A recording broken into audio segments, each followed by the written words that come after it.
지난주에 노래 지도자분을 여러 목사님과 우리 평신도들과 함께 받았습니다. 그 과정 중에 성경적 설교에 대한 교육 과정을 했었는데, 그것에 대한 실습을 여러 시간 할 수 있도록, 그래서 우리 집사님 설교, 오늘 설교 도입 부분, 오늘은 성태권 집사님 기록과 들리는 마음으로 첫 번째 타자로 도입을 해주시겠습니다. 제가 그 도입에 이어서 오늘 말씀을 마무리하도록 하겠습니다. 성태권 집사님 나오셔서 말씀 전하실 때 기도하는 마음으로 잘 들으시기 바랍니다. 제가 첫바다로 매를 맞게 생겼습니다.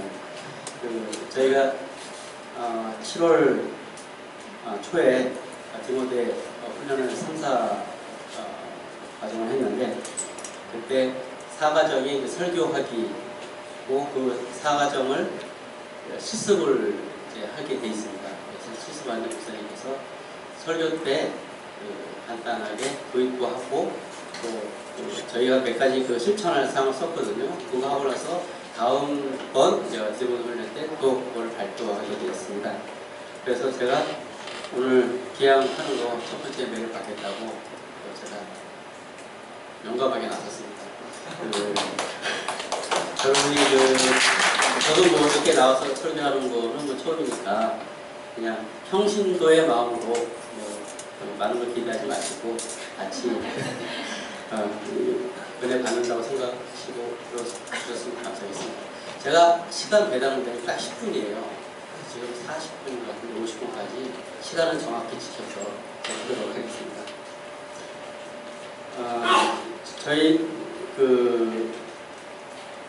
저희가 이제 배운 내용 중에서 세 가지의 주제가 있는데, 첫 번째는 설교할 때 성경 내용을 이야기하게 훈련하라, 성경 내용을 이야기하라고 하는 게 있습니다. 그리고 두 번째는 복음을 선포하라. 세상적인 사람의 초점을 맞추지 말고 복음을 가지고 이야기하라. 세 번째 열쇠가 하나님 나라 변화를 위해 설교하라. 이게 세 가지 설교의 주제입니다. 그래서 설교를 할 때는 성경 내용을 선포해야 되고, 복음을 선포해야 되고, 하나님 나라 변화를 위해서 설교하랍니다. 그 중에 세 번째 열쇠 중에서 설교 방법이 네 가지 단계가 있는데, 첫 번째는 본문에서 제시하는 문제가 무엇인가를 얘기해야 되고, 두 번째는 오늘날에도 우리에게 이와 같은 문제가 존재하는가, 성경 말씀을 비춰가지고, 그리고 세 번째 단계가 하나님 은혜로 어떠한 변화, 오늘 어떤 변화가 일어나는가, 우리 공동체 안에, 자기 안에, 교회 안에. 그 네 단계가 하나님의 은혜는 오늘 어떻게 변화를 일으키는가, 하나님의 말씀이. 근데 제가 해야 될 것이 1단계, 2단계를 제가 도입 부분을 하는 겁니다. 그래서 오늘은 제가 미완성 설교로 하고, 완성은 목사님께서 해주실 것입니다. 성경 내용을 훈련하라 중에서 1단계, 성경에서 본문에 제가 이렇게 하는 거는 이렇게 하라고 거기에 지시돼 있고 과정이 이렇게 돼 있어서 이런 식으로 설교하라고 해서 이렇게 하는 겁니다. 제가 혼자 제 생각이나 이렇게 PT하고 그런 거를 얘기하는 게 아니라, 이렇게 해서 이렇게 해가지고 제가 도입 부분을 한번 끌어가 보려고 합니다. 교제에 충실하게, 또 우리 항상 목사님의 지시에 따라서 그렇게 하겠습니다. 성경의 본문에서 한 부분을 선택하라고 했습니다. 그래서 제가 마태복음 6장 5절에서 15절에서 한 구절을 6장 9절로 선택을 했습니다. 거기에 어떻게 되어 있냐면, 너희는 이렇게 기도하라 라고 되어 있습니다. 그래서 너희는 이렇게 기도하라. 그 내용 안에 모든 것이 다 포함되어 있다고 제가 생각을 했습니다. 앞에 외식하는 자의 기도, 그 다음에 예수님이 가르친 기도, 그 다음에 또 부록이 하나 있어요. 보니까 부록까지. 그래서 이렇게 기도하라고 되어 있습니다.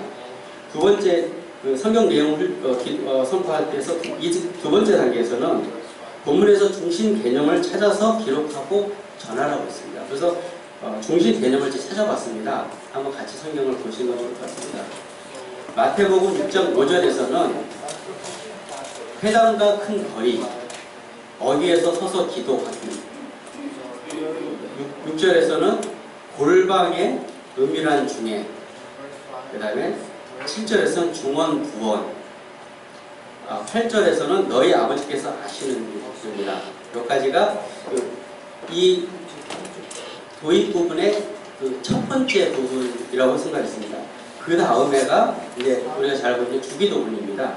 주기도문에는 6절에서 13절까지 있는데 6절에는 중심 개념을 아버지여 이름이 것까지만 찾았습니다. 그 다음에 10절에서는 나라 그리고 땅에서도 이루어지느니라 이렇게 찾았습니다. 11절에서는 양식을 제가 중심 개념을 찾았습니다. 12절에서 죄 지은 자 그렇게 있고요. 13절에서는 나라와 권세와 영광이 영원히, 그리고 이제 마지막에 부록이 있더라고요. 여기 그 산상수훈의 주기도문 부분에 부록이 14절에 용서입니다. 14, 15절에 이거 보고 되게 그 당황했어요. 왜 이 부록이 나왔는가. 그래서 제가 이렇게 그 중심 개념을 쭉 잡고 맥을 잡아가다 보니까 요 말씀을 왜 산상수훈의 가장 중심에다가 이렇게 놓으셨는지를 다시 한번 생각하게 됐습니다.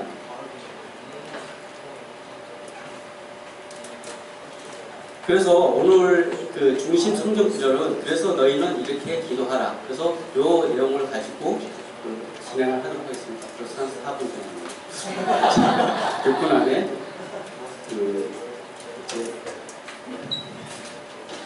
지금 우리가 강의를 들으면서 꼭 해야 될 설교 중에 하나 수평적 설교를 하지 말라고 했습니다. 사람을 중심으로 하지 말고 하나님 중심으로 하라고 했는데 요나서를 예를 들자면 요나의 중심을 맞추지 말고 요나를 통해서 하나님께서 말씀하시고자 하는 게 무엇인지 그에 초점을 맞춰서 설교하라. 이게 설교자들이 가장 더 많은 오류 중에 하나라고 얘기했습니다. 저도 하나님 말씀이 오늘 우리에게 어떻게 역사하시고 우리에게 전달하고자 하는 말씀이 어떤 것인지를 찾아보려고 합니다. 세 번째 열쇠로 이제 들어가는데 세 번째 열쇠 1단계, 2단계를 제가 이제 설교를 해야 됩니다. 본문에서 1단계에서 하는 게 본문에서 제시하는 문제가 무엇인가를 찾아보는 것입니다. 오늘 주기도문에서 본문에서 제시하는 문제는 저는 이렇게 생각했습니다. 하나님을 의식하지 못한 삶과 예배라고 생각했습니다. 하나님이 같이 하지 못하는, 그때도 그랬고 지금도 그렇고 하나님이 같이 하지 않는 삶과 예배, 그거를 어떻게 주기도문을 통해서 하나님께서 우리에게 말씀하시는지를 제가 생각해봤습니다. 2단계에서는 오늘날에도 우리에게 이러한 문제가 있는가, 당연히 이해를 했습니다. 3단계, 4단계를 목사님이 해주실 거고요. 그래서 제 설교를 미해하는 설교고, 본문에서 제시하는 문제는 이 중심 개념이 외식하는 자가 사람에게 영광을 받으려고 한 것처럼 기도하지 말라는 겁니다. 여기는 외식하는 자라고 나왔어요. 외식하는 자가 누군지는 모르겠지만 제가 생각하기에는 바리새인과 서기관들이라고 생각을 했습니다. 정확하게 나와 있지는 않지만 9절 요압은 제시하는 문제에서 기도의 모범을 가르쳤습니다. 근데 기도의 모범을 주기도문으로만 얘기하신 게 아니라 앞에 뒤에다가 같이 넣어가지고 주기도문 가운데 넣으셨어요. 이 주기도문 내용을 보니까. 그래서 저희가 이제 설교 준비할 때 또 레코멘드에서 하신 게, 그러니까 앞뒤 구절을 좀 살펴보라고 했습니다. 그래서 마태복음 3장을 봤더니 3장에서 세례 요한에게 세례를 받으셨어요. 예수님께서 4장에게 바디에게 시험을 받으셨습니다. 그리고 4장 18절 22절에서 어부인 베드로 형제를 제자로 부르셨습니다. 그리고 4장 23절에서 25절에 거기에서 이제 복음을 전파하게, 그러니까 공생의 시작을 그때 시작하셨다는 거죠. 그리고 병자를 가르치시고 이때 수많은 사람들이 우리가 따라왔다고 이제 성경에는 4장 23절 25절에 기록되어 있습니다. 그런데 5장에서 7장이 우리에게 잘 아는 산상수훈이거든요. 그 중에서 6장이 주기도문이 들어가 있습니다. 그래서 왜 산상수훈 중간에 주기도문을 넣었을까? 또 그 고민을 했습니다. 쭉 읽어보니까 그럴만 하겠더라고요. 왜 그랬냐면, 우리가 이제 반지의 그 가운데나 다이아몬드나 이렇게 보석을 박지 않습니까? 6장에다가 그 반지에 보석을 박는 것처럼 주기도문을 넣으셨어요. 아, 가장 중요한 내용이고, 예수님께서 가장 중요하게 생각하고 그 사람들에게 지금 해야 될 말이 다른 앞에 뭐 보이는 자, 뭐 쭉 하는 것보다는 이게 더 예수님은 강조하셨다고 생각을 했습니다. 그래서 왜 그랬냐면, 그때 당시에 그 예수님한테 모였던 사람은 유대교인들이었다고 우리가 보는데, 유대교인이셨던 예수님도 당연히 유대교인이셨고, 예배를 드리러 가셨고, 예배 때 그 설교를 들었고, 기도를 들으셨고, 다 유대교에 아주 깊이 종교 생활을 하고 계셨던 분이셨거든요, 그때. 근데 그래서 예수님은 유대교가 무엇이 잘못됐고 왜 유대교가 아닌 것을 잘 알고 계셨던 거죠. 그래서 그때 예수님께 찾아온 많은 무리들, 그 유대인들에게 정말 구원이 어디 있는지, 당신들의 삶의 중심이 어디로 가야 되는지를 말씀하시게 된 거였죠. 그게 이제 사사품이라고 제가 생각을 했습니다. 그래서 예수님의 그 산상수훈 중에는 가장 중심에 뭐가 있었냐면 기도가 있었다는 거예요. 6장에 5장, 6장, 7절이 산상수훈인데 6장에 기도를 넣으셨다는 겁니다. 그만큼 중요했고 그 중요한 기도를 예수님께서는 다르게 가르칠 필요가 있다는 거예요. 그렇죠? 공생애를 시작하면서 많은 일이 있었지만 기도가 처음에 시작이 됐고 예수님의 생애를 마치면서 기도로 끝내셨던 거였습니다. 그리고 예수님이 가장 힘들 때 기도를 하셨던 거고, 그래서 예수님의 삶의 가장 중심에는 기도가 있었던 거고, 기도와 같이 대중들과 같이 있고 싶었던 게 아니었던가 생각을 해봤습니다.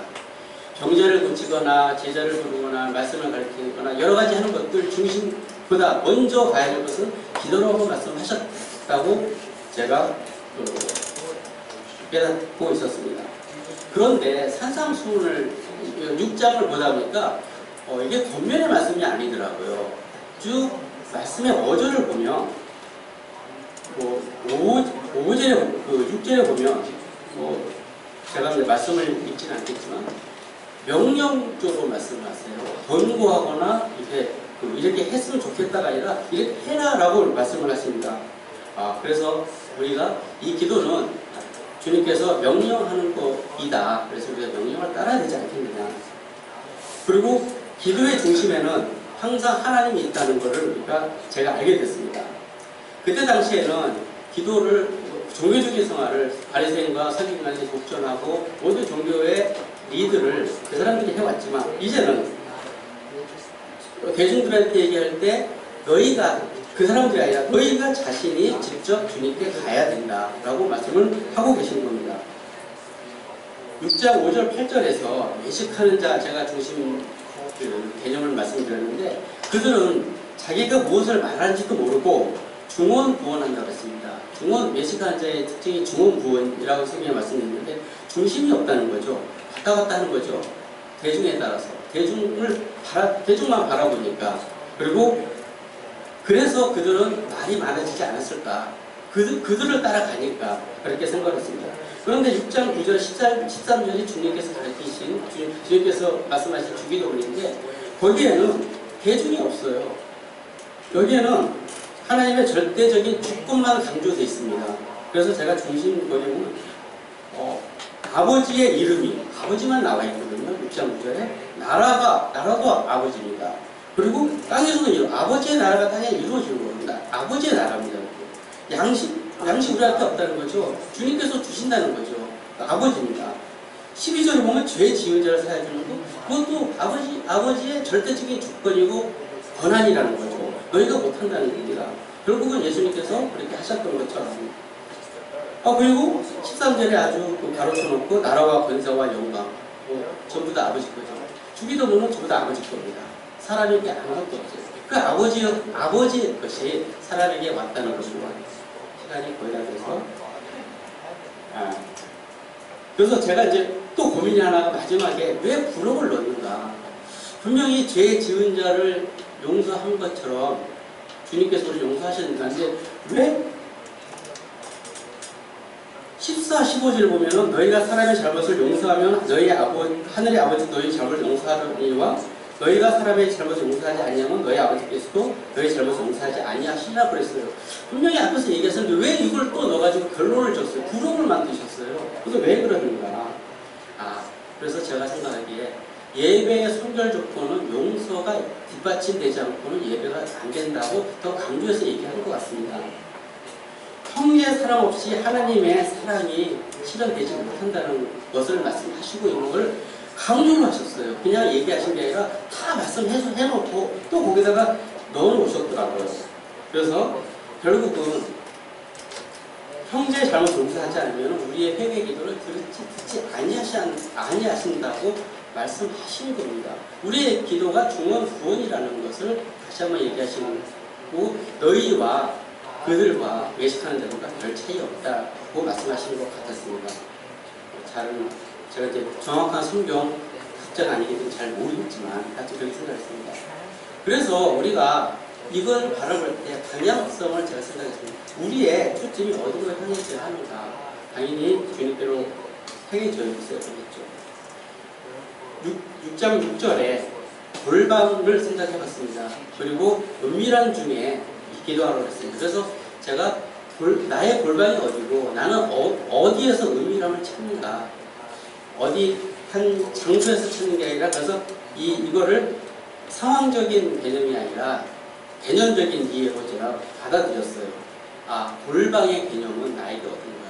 또 은밀함이라는 것은 어떻게 내가 찾아가야 하는 것, 그건 저의 숙제인 것 같습니다. 마지막으로 용서의 얘기였는데 제가 용서를 쭉 보다가 영어 성경에 보니까 Forgive you, forgive men when they sin against you 있어요. 만약 당신이 죄를 지은 사람이 용서한다면 돼 있어요. 근데 우리 성경은 그렇게 안 돼 있거든요. 그냥 너희가 사람의 잘못을 용서하면 그래 돼 있어요. 그게 아니라 구체적으로 너에게 잘못을 저지른 사람을 용서한다면 또 그렇게 하라고, 그리고 그래야지만 내가 너를 용서하겠다. 정말 형제 사랑을 깊이 강조하고 있는 그리스도의 그 사랑이, 형제에 대한 깊은 사랑이 기본으로 해서 우리에게 실현된 거라면 우리도 그 사랑이 그 안에 실현돼서 가야 되지 않겠나 생각을 하고, 기도가 하나님의 주권성을 인정하는 예배의 가장 중심적인 행위를 하나 본다면 이러한 행위는 기도의 중요한 전제 조건이라고 생각이 됐습니다. 도입부만 한다는 게 참 쉽지 않죠. 수고 많으셨습니다. 다음 분들은 도입부만 하기 좀 어려울 것 같으니까 10분으로 해서 축약해서 전체를 한번 해보면 더 좋을 것 같습니다. 우리 그 설교라는 것이 연설이 아니고 하나님이 오늘 우리들에게, 자기 자녀들에게 전달하고 싶은 내용이 뭐냐 하는 것들을 찾아서 성도들이 그것을 하나님 직접 이 자리에 와서 우리에게 주시는 양식과 같이 받을 수 있도록 이렇게 전달하는 역할이 이제 우리 목회자의 역할인데, 이제 여러분들이 다 해야 될 일들입니다. 그것들이 전하는 일이 아니고 여러분 가정에서 여러분 자녀들에게 말씀을 전해야 되고, 그렇죠? 또 셀 모임에서는 또 셀 모임에서 말씀을 나누어야 되고, 우리가 또 안 믿는 사람들과 만날 때는 또 냄새가 나지 않게도 하나님을 전해야 하는 이런 것들이 이제 우리가 다 해야 될 일들인데, 이런 기회를 여러분에게 드리게 된 것을 기쁘게 생각합니다. 지난주 말씀 잠깐 돌아보면 남을 돕고 섬기는 것이 자기를 풍성하게 하는 길이라 했죠. 기억하십니까? 그것은 마음이 부자여야 가능한 일이기 때문에 그렇고, 도울 것이 있어야 가능한 일이기 때문에 그렇습니다. 그래서 내가 정말 남을 돕고 있다는 것은 내가 부자로 살고 있다 하는 것에 시금석이 된다. 그래서 근데 더 중요한 일이 있다고 그랬는데, 그것은 부자하는 것보다 사람에게 인정과 칭찬을 받으려고 하느냐 아니면은 하나님의 상을 기대하기 때문에 부자하느냐, 이것이 더 중요한 이슈다 그랬습니다. 그래서 저와 여러분은 이 땅에 발을 딛고 살지만은 영원한 것을 바라보며 사는 사람들이니까 인생이 이 땅으로 끝나는 것이 아니고 영원하다는 것을 믿기 때문에 사실 구제하는 것보다도 중요한 이슈가 누구의 삶과 인정을 위해서 우리가 이 행동을 하고 있느냐 하는 것이다. 그래서 우리는 두 계단을 올라가야 한다 그랬는데, 첫 번째 계단은 무엇이죠? 다른 사람을 돕는 길을 통해서 부유한 삶을 사는 계단을 우리가 올라야 되고, 두 번째 계단은 사람의 칭찬과 인정이 아니라 오로지 하나님에 대한 인정. 그래서 하나님께서 마지막 때에 내가 내 수고를 안다 하는 그 하나님의 인정을 기대하는 삶의 계단으로 우리가 올라가자 그랬습니다. 오늘 말씀 우리 정대훈 지사님 말씀하신 것처럼 외식하는 것을 벗어버리는 것 중에 기도에 대한 내용이죠. 그리고 아들의 기도라고 제가 제목을 잡은 것처럼 집사님도 기도가 이번 그 가을날의 중요한 이슈라고 생각을 했습니다. 앞부분 좀 저도 생략을 하고,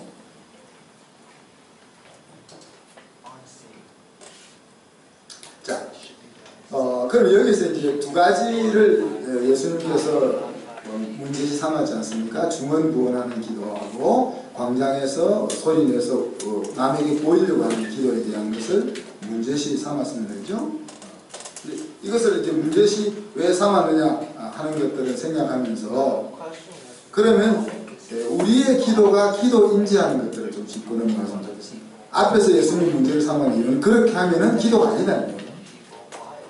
지금 예수님께서 중요한 기도를 가르치려고 하는데, 너희들이 사람에게 보이려고 한다든지 또 중언부언하는 기도를 한다면 이것은 기도가 아니다 합니다. 자, 그러면 우리가 기도할 때 우리의 기도가 기도인지 아닌지를 확인할 필요가 있죠? 우리가 항상 기도를 하는데, 첫 번째 우리가 확인해야 될 것이 하나님이 나의 아버지인가. 그래서 이것은 예수 그리스도가 나의 구세주인가, 아니면 내가 예수 그리스도를 내 인생의 주인으로 믿는 믿음의 길로 들어갔는가, 그거를 확인하면 됩니다. 그것이 아직 확인이 안 되었다면 우리 질문을 던져야 됩니다. 왜 나는 구세주를 필요로 하지 않는가? 내 인생에 있어서 나는 왜 구세주가 없어도 된다고 생각하는지, 또 왜 나는 예수님을 내 인생의 구세주라고 생각하지 않는지, 그리고 예수님이 내 인생의 주인으로 왜 받아들여지지 않는지, 그 까닭을 우리가 마음 깊이 물어봐야 됩니다. 언제까지요? 확신이 들 때까지. 확신이 안 들면 확신이 들지 않더라도 확실하게, 야, 나는 하나님의 존재가 없이도 내 인생을 승리할 수 있어 라는 확신이 들면 적고 안 해도 됩니다. 정말 알겠습니까? 적고 다음부터 별로 안 나오시면 안 돼요. 자, 그래서 이제 우리의 기도가 되기 위해서는 먼저 내가 아버지의 아들인지 이 관계가 먼저 설정이 되어야 되고, 두 번째는 아들이라도 기도가 아닐 수가 있다. 내가 하나님의 자녀라도 내가 하나님 앞에 드리는 기도가 아닐 수가 있다는 겁니다. 나의 기도가 입 밖으로 나오는 말에 머물고 있는지 그래서 확인해야 됩니다. 중언부언한다는 우리 집사님 잠깐 얘기했지만 어린아이들이 의미 없이 중얼거리는 거리잖아요. 그 이유가 있죠? 안 믿는 사람, 하나님을 모르는 사람은 말을 많이 해야 자기가 섬기는 신이 자기 기도를 들어준다, 그렇게 생각한다는 거예요. 그래서 말을 많이 하려고 한다. 자, 내가 내 기도가 입 밖에서 나오는 말에 머물고 있는지 아닌지를 확인할 수 있는 길은 뭡니까? 네? 그것은 나의 삶이 변화되고 있는지 하는 것을 확인해 봅니다. 자, 우리의 기도가 입에서만 나오는 것이 아니라 우리의 마음을 거쳐서 하나님 앞에 드려지는 것이라면 그 결과는 내 마음의 변화가 일어나게 되는 겁니다. 그리고 내 마음에 일어난 변화는 결국 시간이 지나면서 내 삶의 변화까지를 만들어내는 거죠. 사람이 분을 내는 것이 하나님의 의를 이루지 못한다 하는 말씀이 들려지기까지 40년이 걸렸습니다. 제가 예수 20살에 믿었으니까 뭐 사람이 화를 낼 수도 있지. 그렇지 않습니까? 여러분, 화를 낼 수 있지 않습니까? 화를 낸다고 제가 하나님의 아들이 아닌 것은 아니지 않습니까? 제가 화를 낸다고 신앙생활을 잘못하는 것은 아니지 않습니까? 예수님도 한 번씩 성질을 내셨는데 또 화를 안 내면 자녀들이나 집사람이나 할 것 없이 신경을 안 쓰잖아요.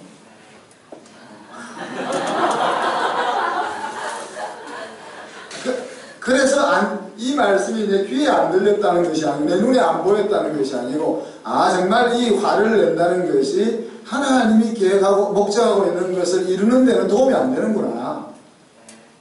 내가 우리 자녀를 바로 세우기 위해서 화를 내기도 하고 성도들을 더 강력하게 몰아세우기 위해서 큰 소리를 치기도 하지만은 그런 것이 내가 목적한 방식으로 이루어지는 것이 아니구나 하는 것을 깨닫는 데 40년이 걸린다는 거예요. 여러분 복된 줄 아세요? 빨리 깨닫는 것이 아니라.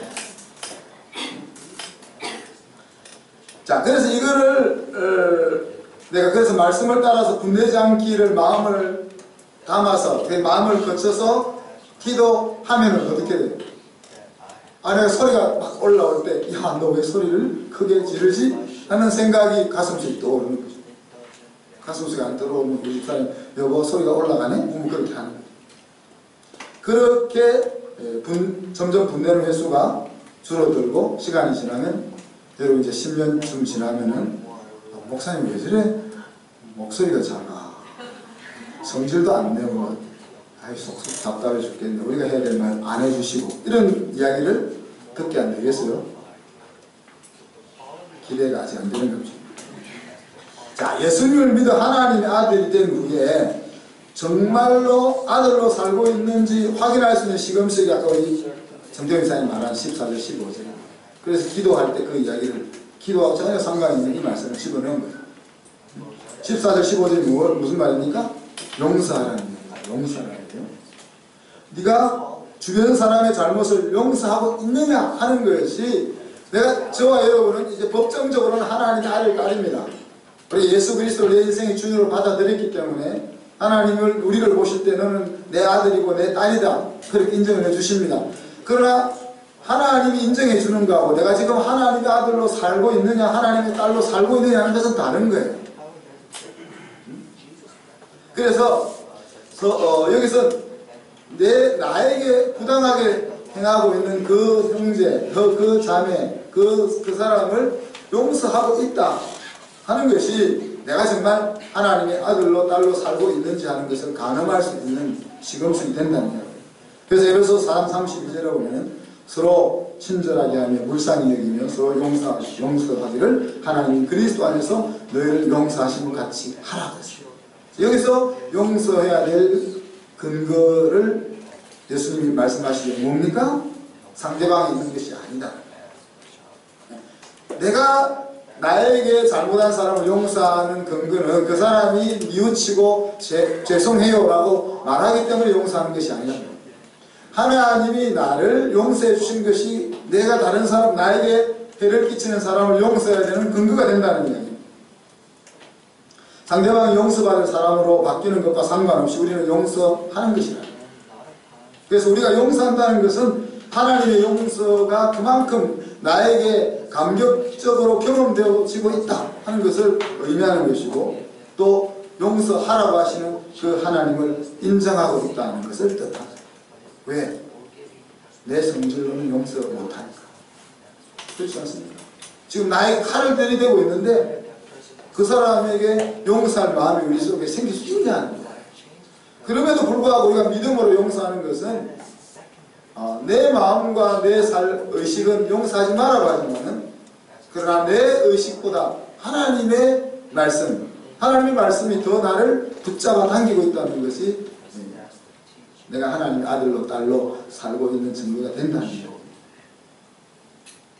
그래서 용서하기를 거부한다는 것은 아들 두면서 아들로 살지 않겠다 하는 것과 같다 하는 것을 우리가 명심해야 합니다. 자, 그래서 예수님께서는 저와 여러분이 아들로 살게 하기 위해서 이 주기도문을 주셨는데 그래서 제가 이 주기도문을 가르쳐서 뭐라고 하겠습니까? 아들의 기도다 그렇게 붙인 거죠. 우리는 주님이 가르쳐주신 기도다 그렇게만 알고 있는데 주님이 이 기도를 통해서 우리를 뭘 만들고 싶어 하는가 하면 우리가 아들의 기도를 드리면서 아들의 삶을 살기를 기대하신다 그렇게 생각할 수 있는 거죠. 하나하나 설명하기는 어렵지만 우리가 그 뭉뚱뭉뚱거려서 주기도문 내용을 보면요. 첫 번째 13절에 뭐가 나옵니까?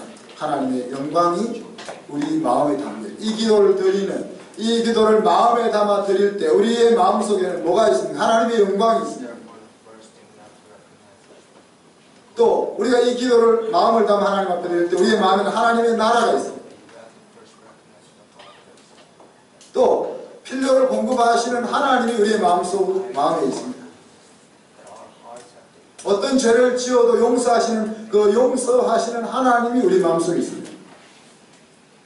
또 세상의 유혹과 공격 앞에서 우리를 철저하게 보호하고 지켜주시는 하나님이 우리 마음속에 있습니다. 그리고 마지막으로 하나님이 모든 왕 중에 왕이라는 사실이 우리 마음속에 담겨 있습니다. 이것이 주님이 우리에게 주신 이 아들의 기도 속에 아들의 기도를 우리가 드릴 때 우리의 마음속에 간직되는 그 내용들입니다. 그래서 이런 생각을 가지고 이런 생각을 마음에 담고 살아가는 사람이 아들입니다. 그래서 주님이 가르친 기도는 바로 아들의 기도이고 우리가 아들로 살게 해주는 기도가 하는 거예요. 다시 주기도문 돌아가서 그러면 우리는 이렇게 질문할 수 있습니다. 어떻게 하면 우리는 우리 아버지 하나님께 영광을 돌리며 살 수 있을까? 이게 우리가 고민하는 질문이어야 합니다. 어떻게 하면 우리 아버지의 나라가 우리 집에서, 우리 직장에서, 우리 교회에서, 우리 나라에서 실현되고 확장되게 할 수 있을까? 어떻게 하면 찾아오는 불안과 염려를 떨쳐버리고, 오늘 우리 민명희 집사님이 그런 기도를 드렸는데, 오늘 집사님 기도한 기도가 올 한 해 동안 집사님의 가정에 열매 맺기를 축복합니다. 불안과 염려를 떨쳐버리고 무한하게 풍성하게 공급하시는 하나님을 의지하며 오늘을 살고 내일을 살 수 있을까? 이걸 우리가 물어야 돼요. 어떻게 하면 매일 나의 삶에 하나님의 용서가 감격적으로 살아서 다른 사람이 나에게 억울하게 하는 것을 쉽게 넘어갈 수 있도록 그렇게 될 수 있을까? 이걸 물어야 돼요. 어떻게 하면 나에게 주어진 사명을 그 십자가를 피하지 않고 영적 싸움으로 생각하면서 담대하게 부딪힐 수 있는 그런 용기를 가질 수 있을까? 어떻게 하면 내 안에 계신 하나님이 세상 어떤 권력보다 더 위대한다는 것을 인식하면서 용감하게 행동할 수 있을까? 이런 생각을 가지고 살도록 이끌어주는 기도가 주기도다. 그래서 이거는 우리가 매일 해야 될 기도의 삶이 되는 겁니다. 말씀을 마무리합니다. 우리 TLT 교육을 받으면서 미국의 개혁교단에서 교육교단 과정에서 중요하게 생각하는 베이스 포메이션에 대한 내용을 간단하게 소개합니다. 미국 개혁교단은 그 미시간과 캐나다의 온타리오 그 북쪽 오데오 중심으로 캐나다의 네덜란드에서 이주한 사람들이 주로 살고 있는 동네입니다. 네덜란드에서 신앙의 자유를 찾아 미국으로 이주한 기독교인들이 가장 중요하게 생각하는 것이 있습니다. 그들은 캐톨릭으로부터 종교의 박해를 받았고 종교 생활을 하면서도 하나님을 제대로 섬기지 못할 때 찾아오게 되는 비참함 그것을 몸으로 경험하는 사람들이죠. 그래서 그들에게 인생의 가장 중요한 것은 자기 자녀들이 어떻게 하면 하나님을 제대로 섬기는 다음 세대로 세워지게 할 수 있을까? 이것이 자기들이 하나님 안에서 행복하게 사는 삶 다음으로 중요하게 그들의 인생 속에 꽂혀있는 삶의 목표입니다.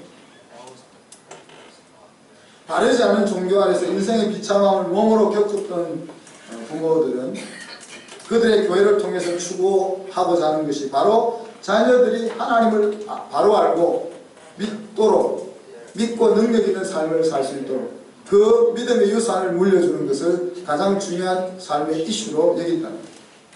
그래서 그들은 주일 아침에 우리처럼 11시 예배를 드리는 것이 아니고 보통 9시나 10시 이렇게 아침 일찍 예배를 드리고 점심을 안 먹고 다 집으로 돌아간대요. 돌아가서 디너를 먹는답니다. 디너라는 것은 우리는 정찬이니까 가장 그 뭐랄까 풍성한 식탁을 의미하는 거죠. 그래서 보통 우리가 직장생활을 하니까 집에 저녁에 돌아와서 저녁에 제일 푸짐하게 먹으니까 그 저녁을 디너라 그렇게 부르는데 점심이 주일 점심은 디너가 되는 거예요. 왜? 온 가족이 모여서 가장 풍성한 식사를 하는 시간입니다. 근데 이제 그 풍성한 식사에 초점이 맞춰 있는 것이 아니고 모두들 가정으로 돌아가서 하는 일이 바로 이 페이스 포메이션을 한단 말이에요.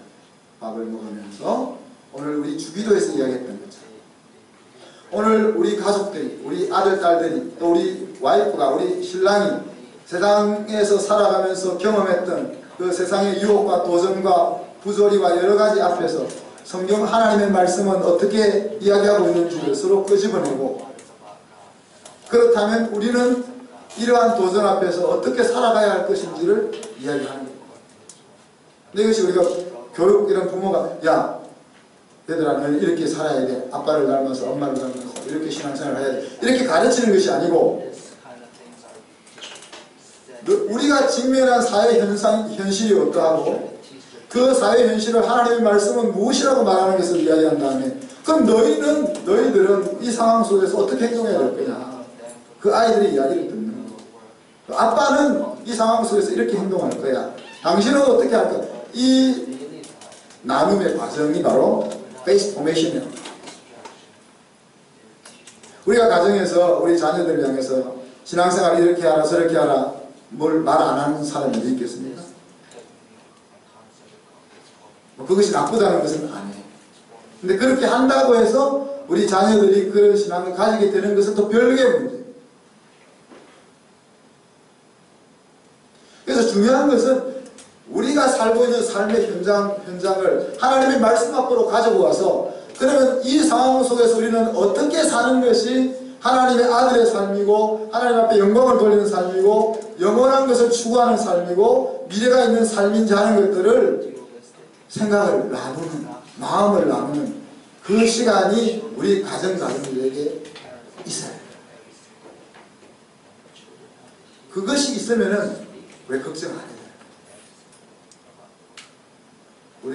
우리 자녀들 시집 장가 보내고 떨어 보내도 어느 곳에 가든지 어떤 상황을 만나든지 어떤 곤감 속에 처하든지 어떤 힘든 자리를 만나든지 그 속에서 고민하면서 하나님과 씨름하면서 승리하는 인생을 살아갈 수 있다는 거예요.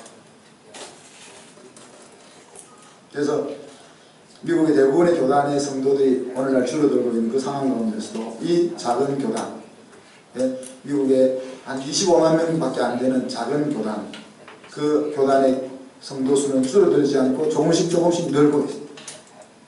그리고 이 25만 명 정도밖에 안 되는 이 교단이 학교를 370개를 했어요. 대학을 7개를 했어요.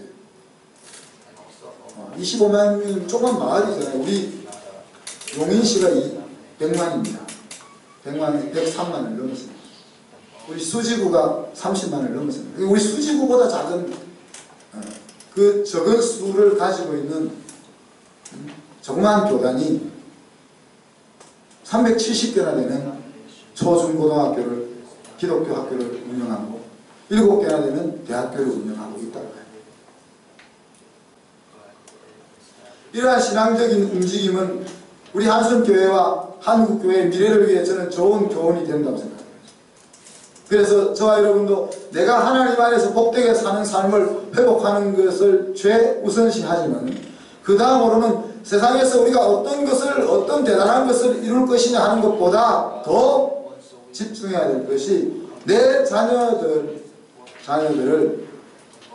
하나님을 제대로 알고 제대로 섬기는 믿음의 다음 세대로 세우는 그것이 우리들이 가져야 될 가장 중요한 이슈가 되어야 될 거다. 하나님을 아는 다음 세대로 우리 자녀들을 세우는 것이야말로 자녀들에게 행복한 삶을 유산으로 물려줄 수 있는 유일한 길이고 앞으로 다가올 그 불확실한 시대를 대비하는 가장 확실한 길인 것입니다.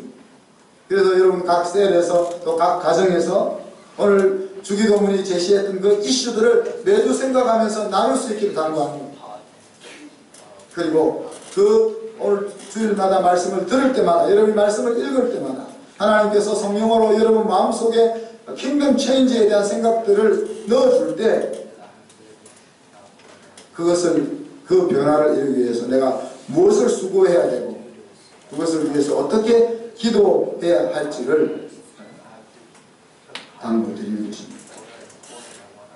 생각하기는 비록 계란으로 바위를 치는 것 같을 수 있지만 우리의 이 적은 페이스 포메이션에 대한 시도가 우리 교회와 우리 학교를 통해서 출발되어서 한국 교회를 되살리고 한국의 기독교 학교들의 물결을 바로 일으켜낼 수 있는 큰 파도가 될 수 있기를 기대해 보는 겁니다. 제가 말씀 생각하면서 같이 한번 기도합니다. 하나님, 우리가 이제는 아들의 기도를 드리며 아들의 삶을 살기를 원합니다. 같이 기도합니다.